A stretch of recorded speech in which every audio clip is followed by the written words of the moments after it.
Ayan na, nandito na kami sa ilog mga idol. Bali ito na po yung ilog, mababaw siya ngayon kasi tag-init po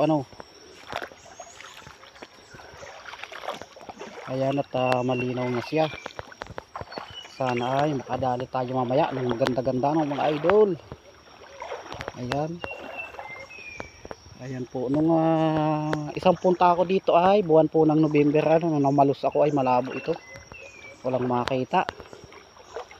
So ayan, malinaw na ngayon. At kung mga susurtihin at baka makakadali tayo ng malalaking igat o palos. Ayun dalag. Maliit pa. Hanap tayo maganda-ganda.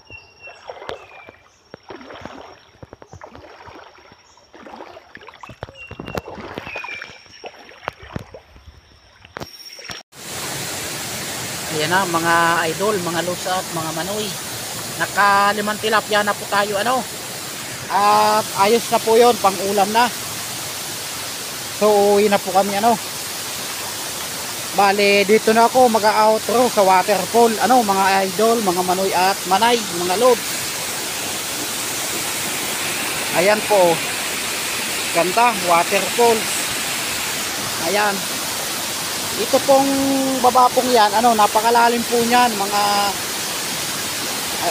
15 feet po yata ang lalim yan tapos dito sa taas medyo mababaw po yan taas na yan.